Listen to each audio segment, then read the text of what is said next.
The older I get and the longer I'm in this business, the more it seems that the photographers who are capturing the most meaningful images are the ones who have been at it for more than a few years.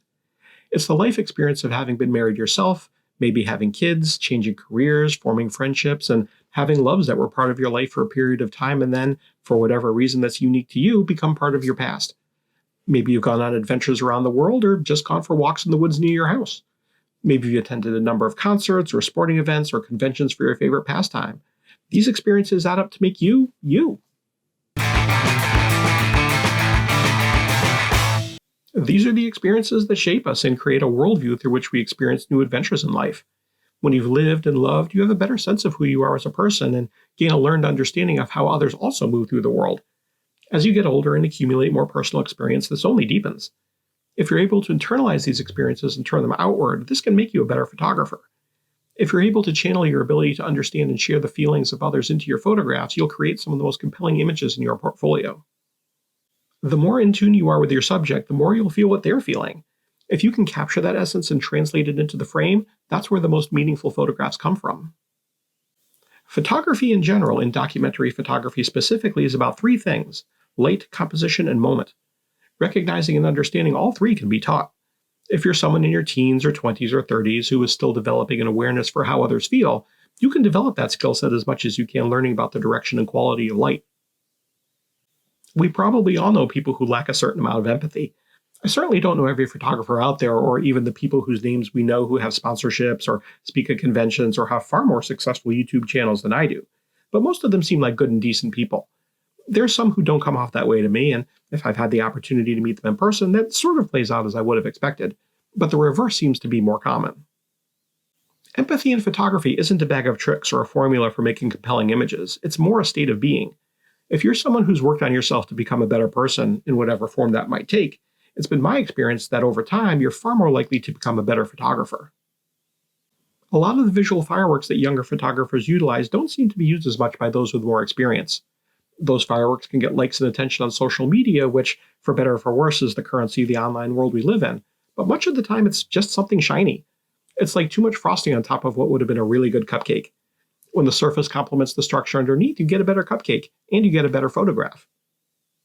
My most recent video was about trends coming and going, and how a lot of us, myself included, have either followed or succumbed to these trends at different times. The photographers who double down on the same techniques wedding after wedding, season after season, year after year, get stuck in that thing that they're doing. Whether it's a look you apply in post-production or a thing you have couples do when you make a portrait of them, over time it becomes shtick. It becomes a parody of itself, a cliche. Photographers who have longevity in this business tend to evolve away from these surface-level aspects and delve deeper into the substance of their work. It's capturing what's below the surface that gives photography longevity. If you're having multiple couples perform the same action, or you've applied a certain look on your images, if that doesn't cohere with the content of the image or the character of the person or people you're photographing, you're making work that's at odds with itself, and it starts to feel forced. The differentiating factor here is empathy. What are the people you're photographing feeling right now? When someone is walking their daughter down the aisle, what's in their heart at that moment? If you're someone who will be in that position one day, how will you feel when that time comes? If you can take that feeling and empathize with the person coming down the aisle and put it into the frame, you've captured something special. If you're the best man or maid of honor, and before the ceremony, your friend reads a letter from the person they're about to marry, what are they feeling right then and there? If you're trying to tell the story of that moment, where do you position yourself in space? Being aware of the direction and quality of light falling on them, considering any foreground and background elements as context to this moment, to respectfully and with empathy tell that story. It's putting yourself in someone else's shoes, feeling what they're feeling, empathizing with them in that moment, and capturing it with intent, in sometimes very specific ways, that makes for the most cherished photographs. Families love to look at portraits because everyone's dressed up and looking at the camera and smiling. These are classic images and the ones people tend to print and put on their desk or on the mantle. But those aren't necessarily the images that tell the story of why everyone was there that day. It's the little looks that a couple give each other when they think no one is looking, in that secret unspoken way only they know. It's the body language they use with their siblings, or their parents, or their friends that really tells the story of their relationship. It's these fleeting moments with micro-expressions and sometimes larger-than-life demonstrations of love and joy that really tell the story of a wedding day. If you as their photographer are more focused on maintaining a specific aesthetic, making sure the colors match your feed, or if you have a couple perform so you can make an image to show on social media, the resulting images say more about you than they do about them. I'm not immune to the needs we have as photographers to market ourselves on social media. We all have to play that game to a degree. Sometimes the images we make are for ourselves or for future clients. But that shouldn't come at the expense of creating something authentic for the people who hire us.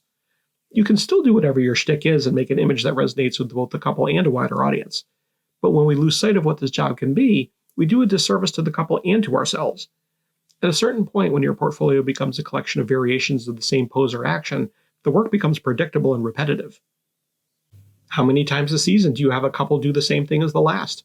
How many of these images do you actually need in your feed?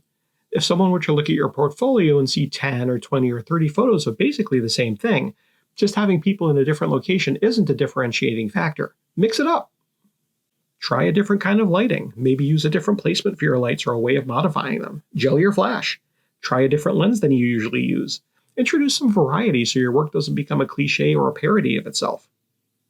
There's something to be said for being true to your own vision, but there are limits to what your audience will stay engaged with and what couples will embrace when we prioritize our own impulses over their experience.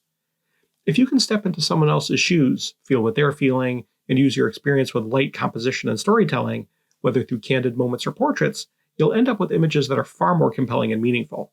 And they'll be that way because they're rooted in empathy. Thank you for watching. I appreciate you spending a few minutes with me. If you like this kind of video, please like and subscribe. Do you agree that when we understand what people are feeling, the more meaningful our photographs become? Do our experiences shape the way we see and capture the world? Please let me know your thoughts in the comments below. If you'd like to see more videos like this, check out this other one I made for you. This is Ask a Wedding Photographer. I'm Seth K, and I'm here to help.